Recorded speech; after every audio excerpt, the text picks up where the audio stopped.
nossa mensagem de hoje é a mensagem número 6, cujo título é No Rumo do Amanhã, baseado numa passagem do Evangelho de Marcos, capítulo 8, versículo 36, onde Jesus diz assim: pois que aproveitaria o homem ganhar todo o mundo e perder a sua alma? E Emmanuel comenta: lembra-te de viver conquistando a glória eterna do Espírito. Diariamente retiram-se da terra criaturas cujo passo se imobiliza nos angustiosos tormentos da frustração. Estendem os braços para o ouro que amontoaram, contudo esse ouro apenas lhes assegura o mausoléu em que se lhes guardam as cinzas. Alongam a lembrança para o nome em que se ilustraram nos eventos humanos, todavia quase sempre a fulguração pessoal de que se viram objeto apenas lhes acorda o coração para a dor do arrependimento tardio. Contemplam o campo de luta em que desenvolveram transitório domínio, mas não enxergam senão a poeira da desilusão que lhes soterra os sonhos mortos. Sim, em verdade, passaram no mundo em carros de triunfo na política, na fortuna, na ciência, na religião, no poder. No entanto, incapazes do verdadeiro serviço aos semelhantes, enganaram tão somente a si próprios, no culto ao egoísmo e ao orgulho, à intemperança e à vaidade que lhes desvastaram a vida. E despertam além da morte, sem recolher-lhe a renovadora luz. Recorda os que padecem na derrota de si mesmos, depois de se acreditarem vencedores, dos que choram as horas perdidas, e procura, enquanto é hoje, enriquecer o próprio espírito para o amanhã que te aguarda, porque, consoante o ensino do Senhor, nada vale reter por fora o esplendor de todos os impérios do mundo, conservando a treva por dentro do coração. É interessante, pessoal, porque nós sorteamos, eu não sei se foi a semana passada ou a semana retrasada, uma mensagem que é muito parecida com essa no conteúdo e na essência, que é vida e posse. Vocês lembram? Que recentemente nós sorteamos, onde Jesus diz assim: não vale a vida mais, não vale a vida mais que o alimento, né? E as duas passagens, eu estou dizendo que elas são assim parecidas em essência, porque as duas falam da questão do que é que nós priorizamos durante a nossa vida encarnada no planeta, né? Essa mensagem, assim como a outra, Vida e Posse, ela fala exatamente desse desafio que todos nós temos de conseguir priorizar a evolução espiritual, né? E não se deixar arrastar pelas demandas, vamos dizer assim, materiais, né? Porque às vezes não é nem só uma questão de nós sermos apegados à matéria, é que a gente é demandado, né? O tempo inteiro a vida material nos demanda, né? E como a gente está vivendo uma época em que o forte da nossa civilização não é a simplicidade, então as coisas vão assim, as coisas materiais elas vão nos enredando, e quando a gente percebe, está sobrando muito pouco tempo para o nosso crescimento interior e para a nossa evolução espiritual, né? Se a gente fizer parar e refletir, fizer um levantamento, talvez a gente vá chegar à conclusão de que, como diz até um professor lá do SEB, que eu achei bem engraçado, ele diz assim, que a gente acaba tendo, aí ele está falando em relação ao budismo, né? Um budisminho no meio de uma vidona, né? Então a nossa vida é muito grande e eventualmente a nossa espiritualidade sobra algum tempinho para, né, de uma migalha de tempo. Então essa mensagem, o próprio título dela já nos chama a atenção para isso, no rumo do amanhã. Porque o nosso amanhã, isso a gente tem sempre falado aqui, é que nós vamos retornar ao mundo espiritual. Isso é a única certeza da nossa vida, né? Qualquer coisa que a gente tentar pensar sobre o nosso amanhã e projetar sobre o nosso amanhã, ela pode ou não acontecer, pode ou não dar certo. Entretanto, nós sabemos que vamos retornar ao mundo espiritual, né? Isso é inevitável.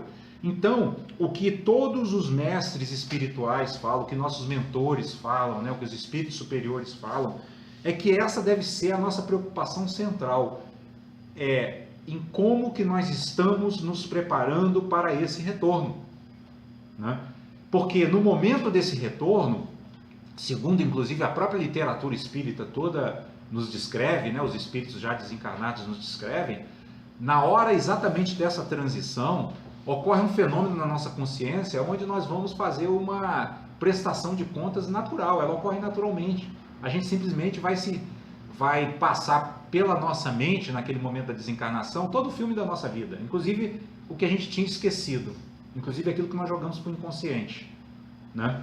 E eu lembro muito da descrição de André Luiz, né, que hoje é um espírito iluminado, um espírito de bastante luz, né, que inclusive escreveu muito através de Chico Xavier, mas que quando desencarnou, ele desencarnou nessa situação precária que Emmanuel está descrevendo aqui. Ele era um médico, né, muito rico, né, que usou a medicina para ganhar muito dinheiro, e quando ele desencarnou, ele descobriu que ele chegou no mundo espiritual de mãos vazias.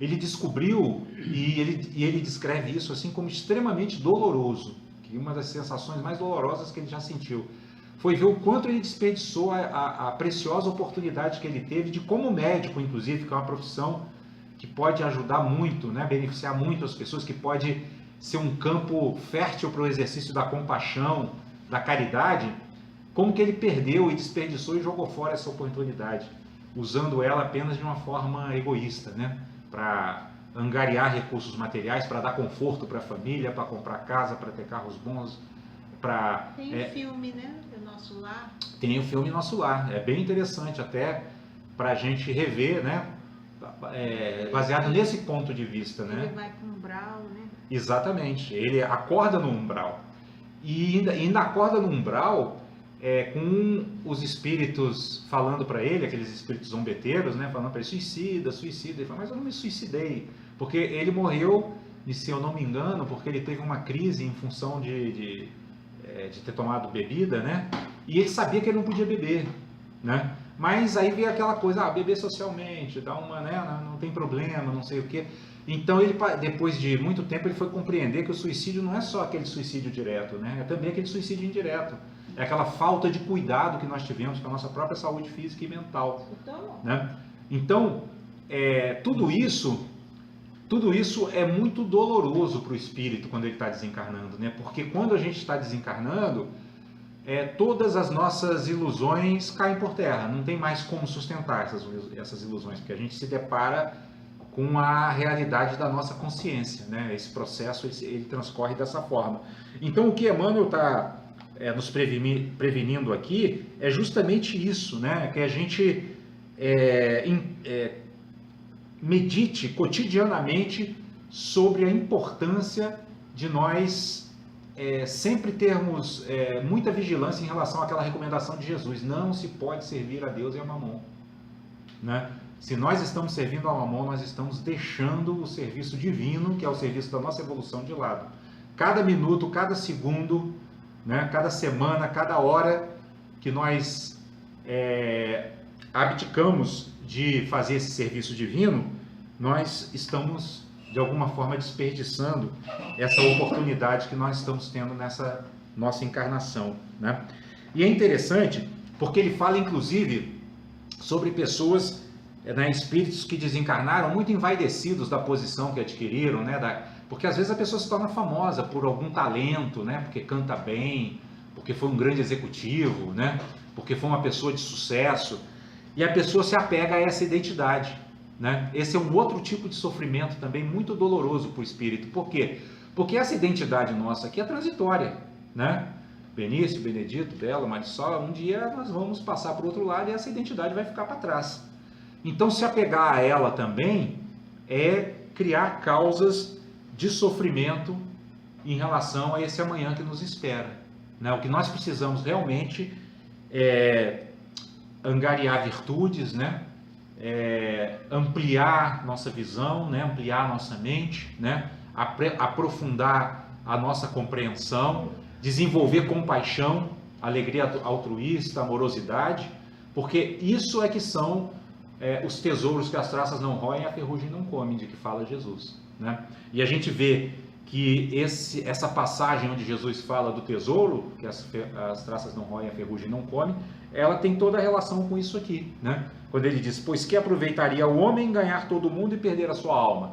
Porque aí ele perdeu o quê? O tesouro, que é aquele tesouro imperecível, né? Aquele que não vai ser corroído pela ferrugem. Ao passo que todas as coisas transitórias, mais cedo ou mais tarde, elas vão passar, né? E é por isso que Jesus nos lembra também numa outra passagem, o céu e a terra passarão, mas minhas palavras hão de ficar. Porque as palavras dele sempre dizem respeito a essa riqueza interior que habita em nós e que nós vamos levar conosco, para onde nós estivermos, no plano visível ou no plano invisível.